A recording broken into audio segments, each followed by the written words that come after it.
and Mellow Bets. Hello, everyone, and welcome to the NFL Fan Podcast. It's Mello's NFL Weekly. I'm your host, former professional athlete, Hank Davis, and joining me on the line, he is our resident professor of sports and the gambling guru himself. He's back from the Great White North. He's Mellow Bets. How are you, buddy? It's all good, baby. Yeah, we missed you last week. I want to thank XD for filling in, but we sure did miss you on the show. I wasn't missing anything, I'm here to tell you. You may or may not have done anything in the wilderness. May or may not have. Depending on people's point of view. Yeah.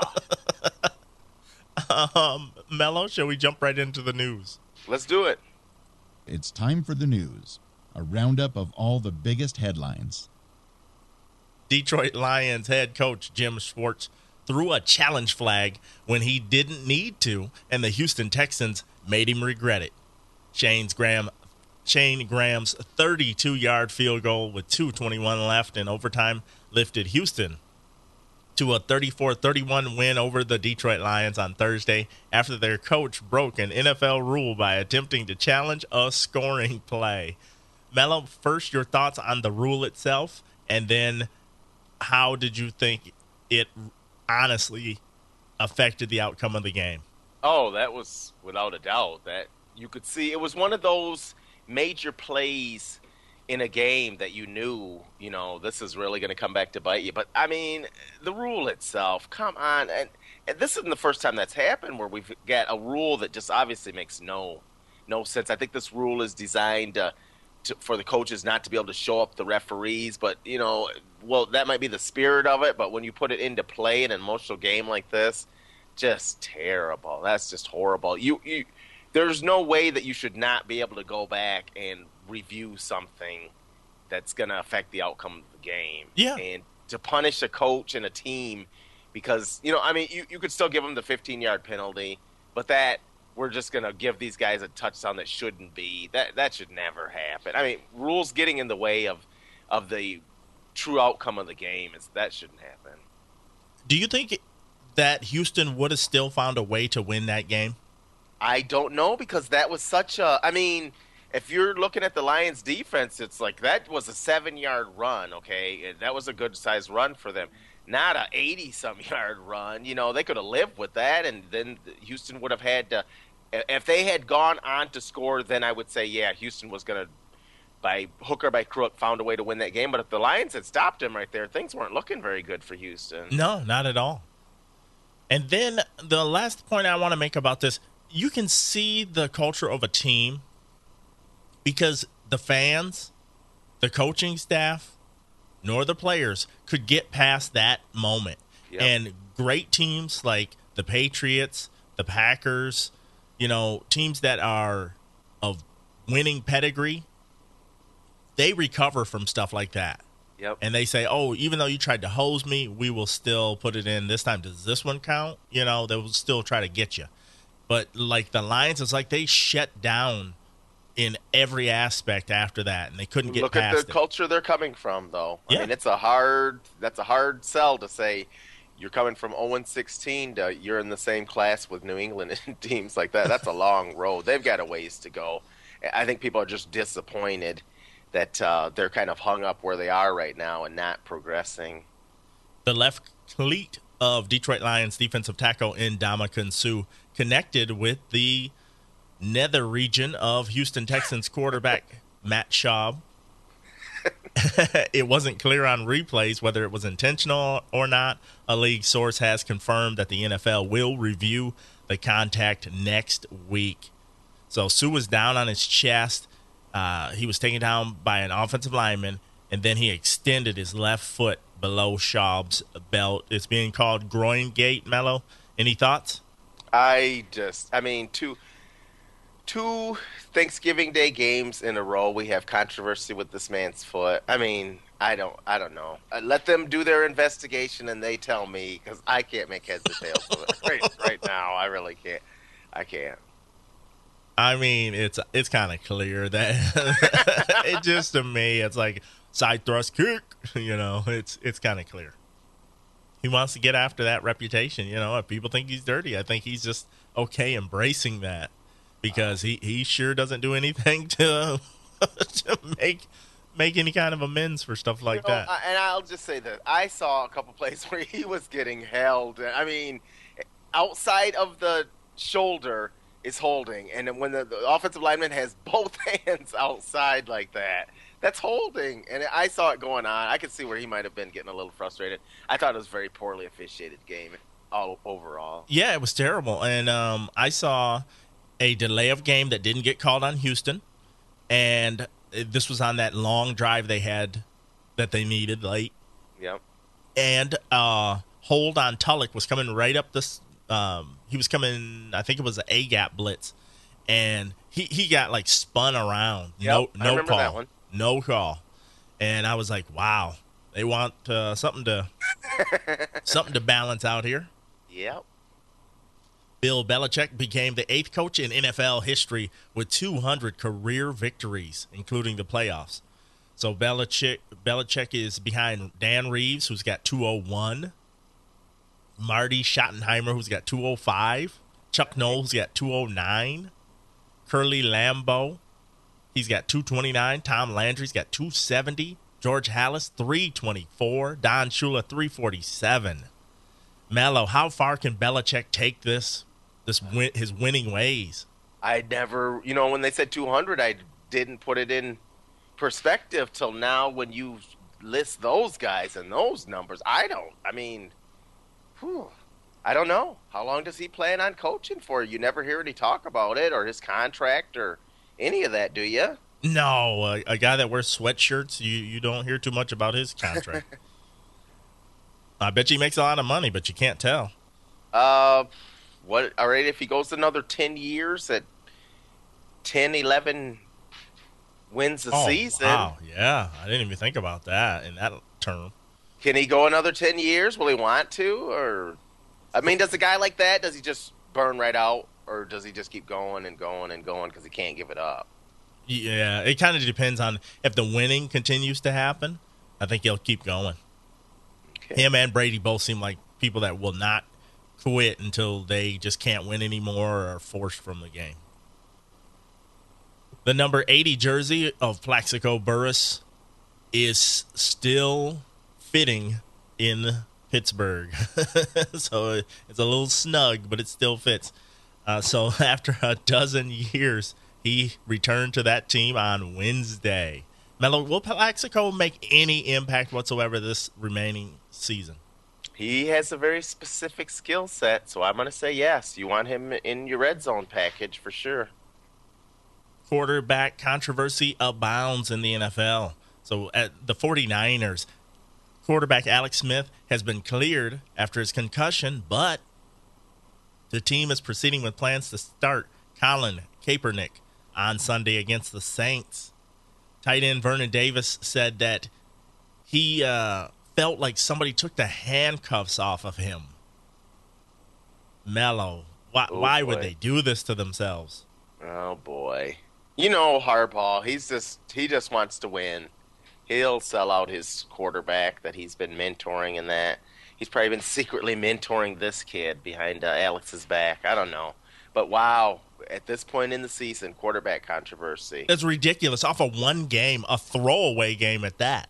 Yep. You're playing a backup, a backup versus backup, and Jason Campbell, should he be in the league at this stage? Behind Chicago Bears offensive line, you could have had Bart Starr back there and not made a difference. Nice. They have a terrible offensive line. They got to get that fixed. Quarterback Nick Foles will make his second straight start for the Philadelphia Eagles on Monday night. He struggled mightily last Sunday, completing 21 of 46 passes for 204 yards, no touchdowns, and 2 interceptions. Mello, does this seal the deal on Vic that they just don't, they want to see what they have in Foles and they're just not going to go back to Vic? I guess, but at no point, as bad as Michael has played with turning the ball over and all that nonsense, you cannot tell me Nick Foles is any better. So I guess they're seeing what they got, and if they're going to have to draft a quarterback and groom this guy to be a backup or whatever, but he's not any better than Michael Vick out there. I don't know what they're doing.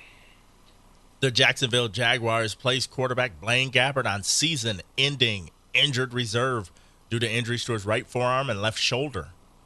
Now Chad Henne will be the starter for the rest of the year, Mello. Henne threw for 354 and 4 touchdowns in a 43-37 overtime loss at Houston. Mello, is this a chance for Chad Henne to resurrect his career, and even if it's not in Jacksonville, maybe take his skill set somewhere else? Or do you think this is just an anomaly?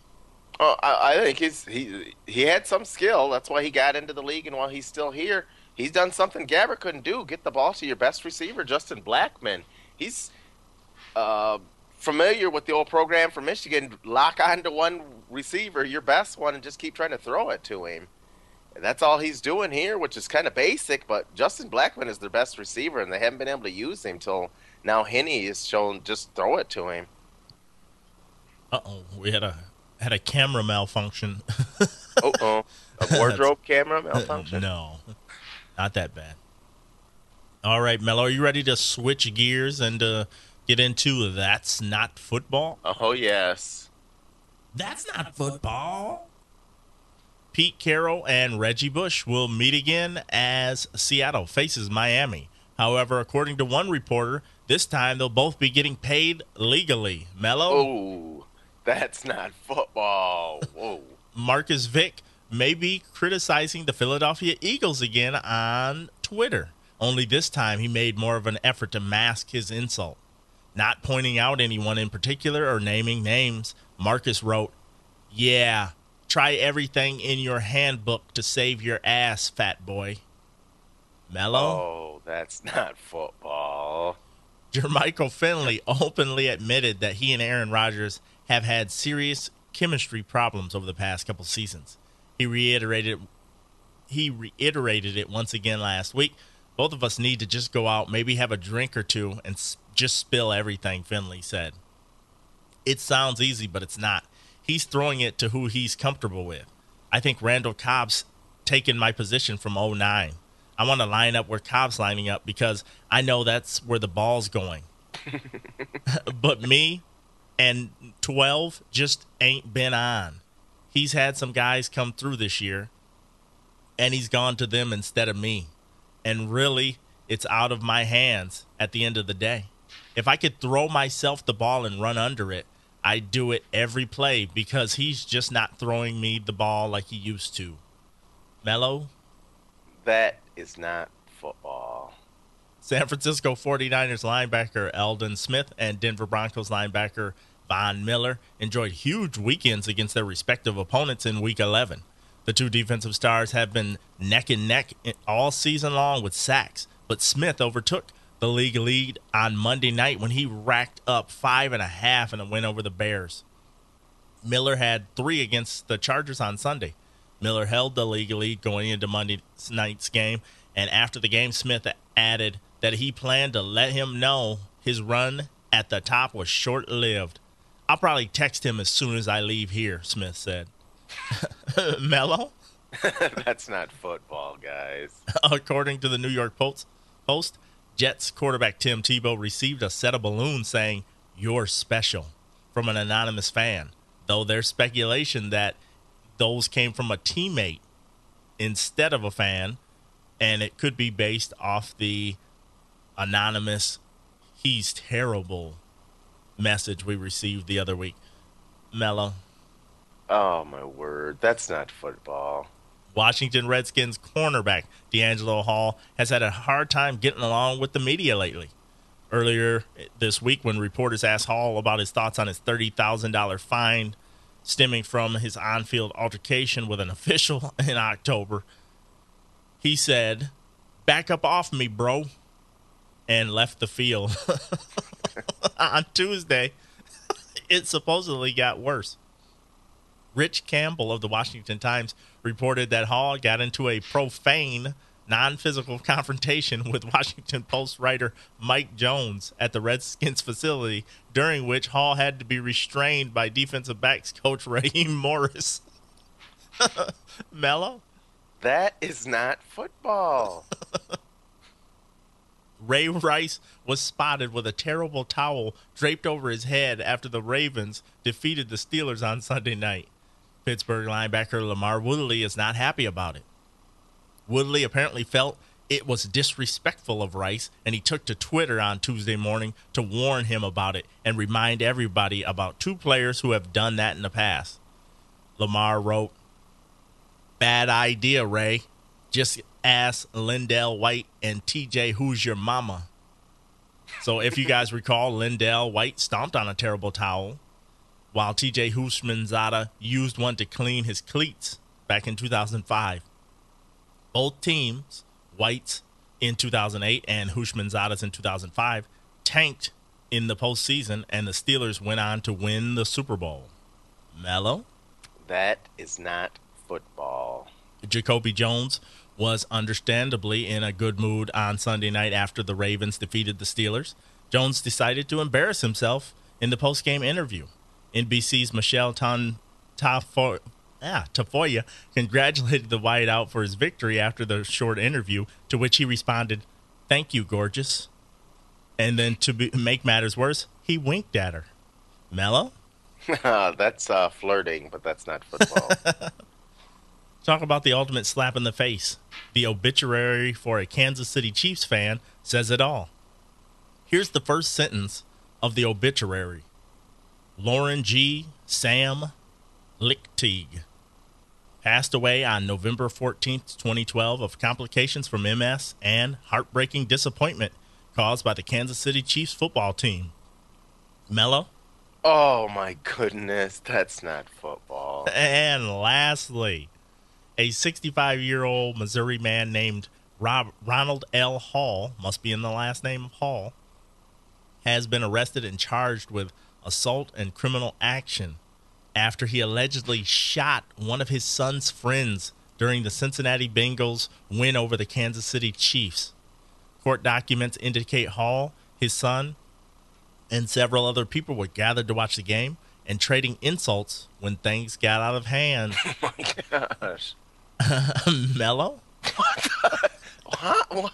That's not football. That's gun violence. That's not. Oh. That's not football. That's gun violence. I could see being a little upset, that Man. you invite somebody over to my house and they're rooting against the Raiders or something, but I don't think I'm gonna shoot them. Is the gun cabinet locked now? It's getting kind of heated. You got that locked, don't you? But I mean, those last two just make you feel like the Kansas City Chiefs are. They're driving people crazy. We need some other hobbies besides watching football, if that's the case for Chiefs fans. Yes. Shall we switch to the rap sheet, Mello? Okay. Let's hear about them. Calling all cars. Be advised, we have NFL players on the loose.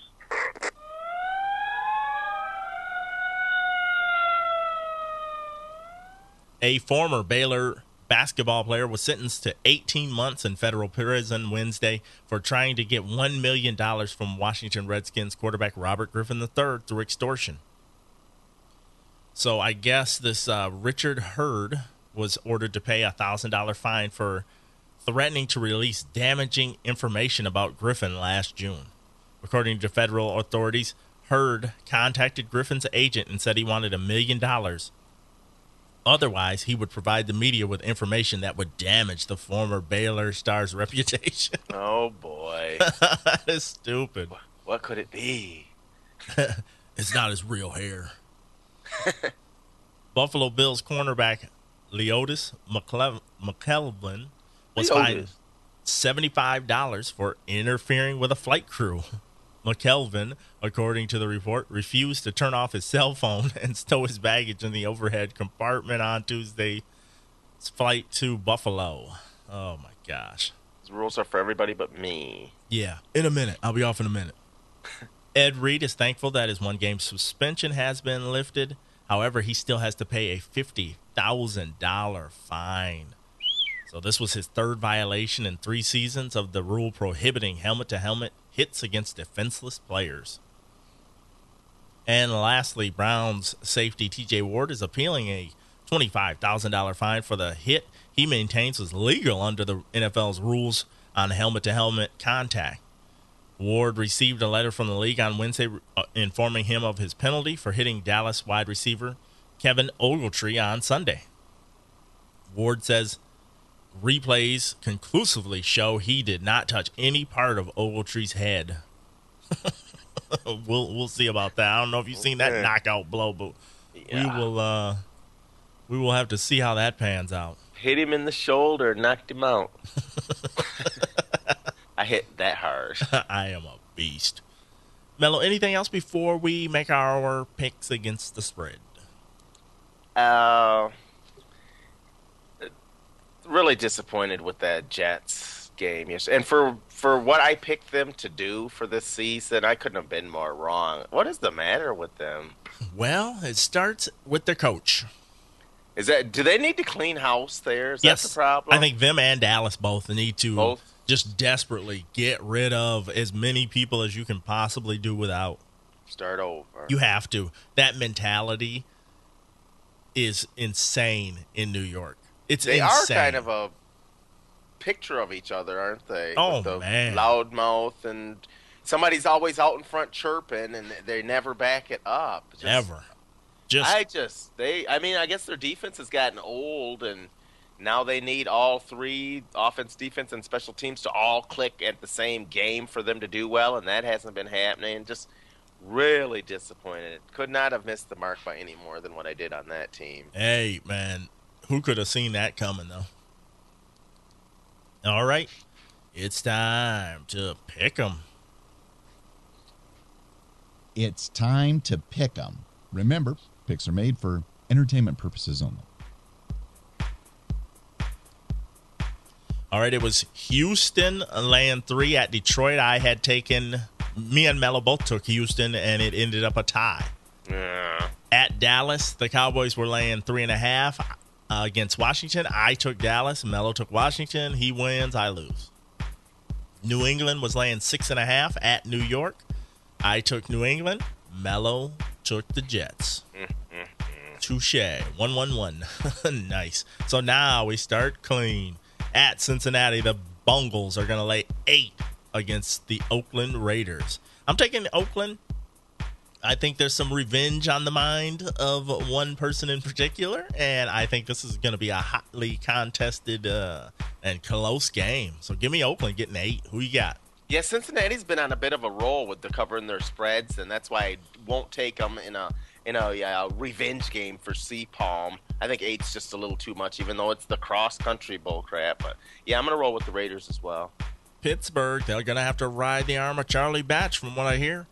They're going to lay 1.5 at Cleveland. I'm going to take Pittsburgh with a conservative quarterback back there. I'm going to take them to beat Cleveland. They'll beat them by a field goal or 6.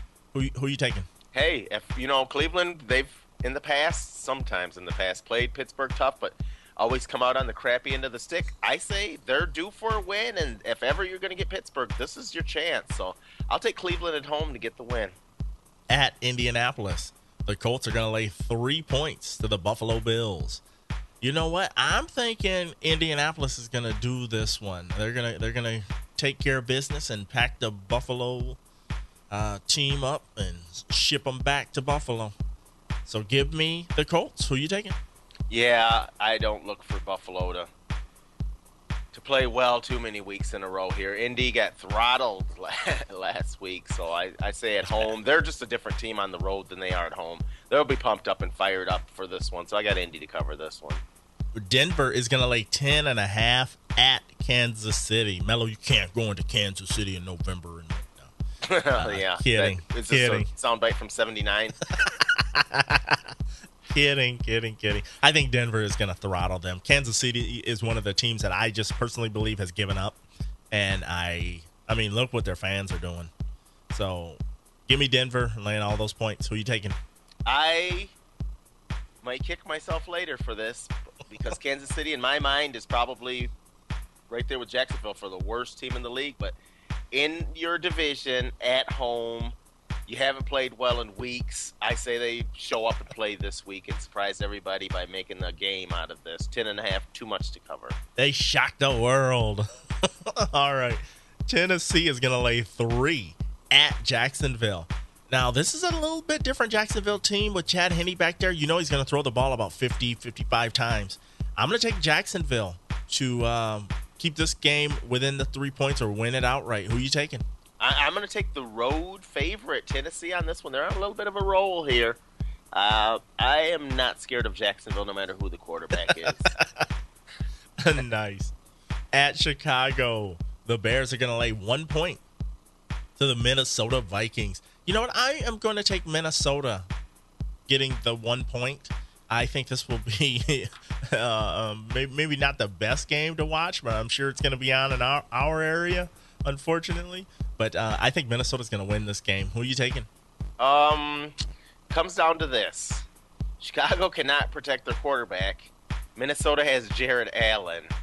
When those two things meet, it's not going to be pretty for Chicago's quarterback. So give me Minnesota in this one. Nice. Atlanta's going to lay 1 on the road at Tampa Bay. I'm taking Atlanta laying the 1 point. Mello, who are you going to take in this one? Yeah, Tampa's been on a bit of a roll lately. So a big-time game like this, I can see them slipping up and not getting it done. Atlanta, they win seemingly no matter what. So I'm going to take them. This is going to be a good game right here. Probably one of the better games of the week, but I got Atlanta. Seattle is going to lay 3 points on the road at Miami. I think Seattle comes in there and cleans Miami's clock. I think they're going to beat them. So give me Seattle minus the 3. Who you got? I'm nervous about that cross-country thing because it just keeps coming back to bite me. But I think Ryan Tannehill has hit a wall, and all the good things that they were saying about him that I really wasn't falling for, I think you're starting to see now. So I say he craps the bed and Seattle gets this one done. Does he have depends on when he does this? Hopefully. Baltimore will lay 1 point on the road at San Diego. Oh, my gosh. You know how bad I want to go with Lamar Woodley and take San Diego, but I just can't do it. I'm going to take Baltimore laying the 1, and I think San Diego is going to lose this one. Who are you taking? What a steal I think this game is. I don't care. Baltimore's going across the universe to play these guys. San Diego, I just don't have faith that they can get it done in a big-time game like this against the top competitor. Give me Baltimore all day, every day. San Francisco is going to lay 2.5 points on the road at New Orleans. I'm taking New Orleans. I think that this one-game wonder, Colin Kaepernick, is going to fall flat, and the Saints are going to go marching in and take care of business. Who you got? Dang you for saying that. You're spoiler alert. When I picked New Orleans to upset Atlanta and hang their first loss on them, they're starting to roll a little bit now. I don't want to pick against them, and I'm not in love with San Francisco. Something about them. I can't fall in love with them. So give me New Orleans at home. It's tough place to play. San Francisco's going to find that out. Could it be their coach that you're not in love with? Well, this might be true. At Arizona, the Cardinals are going to lay 2.5 to the St. Louis Rams. The Rams haven't won a game since they played Arizona the first time this year. So I'm going to take the Rams to get their next win off that team that they can beat. So give me the Rams getting the 2.5. Who are you taking? We're supposed to fall in love with Arizona because they played Atlanta tough. I'm not falling for that. Give me the Rams. And let's just hope the Rams don't play to a tie this week. Ugh. All right. At New York Giants, the Giants are going to lay 2.5 to the Green Bay Packers. I think, man, whenever I see Green Bay getting points, I'm all over it. You'd have to just beat that snot out of me for me to not take this. Green Bay would have to lose like every underdog game they were in for me to stop taking them, getting points. But I'm taking them. Who you got? I can't expand on that, so I will just say ditto. And Monday night at Philadelphia, where they're gonna have the awesome superstar quarterback back there getting killed and right on the field. And I think the big man's gonna have to go into his every bag of tricks. They're laying 2.5 to Carolina, but I'm gonna take Carolina on this one. I cannot trust the Eagles. I mean, they're dead man walking, man. They're done. They packed it in. Who you taking? I haven't been lighting it up since week 10, actually, but I'm going to do what I've been doing lately, and that's picking against the Eagles. That seems to have been a winning formula for me. So, yeah, Carolina, I'll take them in this one. I have no faith in the Eagles at this point. They're playing out the string, as it were. Mello, any final thoughts before we go off the air this week? If you're going to have the whole country watching Thanksgiving Day games, can we have some decent officiating? I mean, we shouldn't have crazy, ridiculous stuff happening when everybody's watching your marquee product out here. That is not good. So can we do a little better job with the refereeing on these big highlighted games? And the matchups, to me, seem like the old college football matchups where they're like, we obviously want this team to win. Yeah. You know, it just seems like that. And I hate that. Yep. I hate when it feels a certain way and then it is that certain way. Yeah, you don't want to see it coming. No. Put it to the back of my head. I don't want to see it coming. Because I was like, Houston should have destroyed Detroit. But since they weren't destroying them, hey, here's a little help. Yeah. You don't want it to go down like that. I'm not going to be an apologist for the Lions because I said before that they weren't making the playoffs. I said that before the season started, and I'm sticking to it. But to watch it play out in that manner is not quite as fun. No, it's not. It's embarrassing, and it's sad how they fold under pressure. Mello, anything else? A little talk around the D. Jim Schwartz, you are what your record is, and your team is what their head coach is, and he got on Harbaugh about not knowing the rules, and he didn't know that rule. So a few people are saying, how much leeway does this cat get with his undisciplined team and his team not going to make the playoffs here? So you might want to kick that around in your head when you're kicking around what coaches are going to go and what coaches are on the hot seat. Yeah, I'd be a little nervous if I were him. But all right, I guess that's going to do it, folks, for this week's edition of the NFL Fan Podcast, Mello's NFL Weekly. Make sure you check out audioeditingservices.com and podcastdirector.com for all kinds of valuable products and services for you podcasters and content creators alike out there. For Mello Betts, I'm Hank Davis. Until next time, my friends, we're signing off.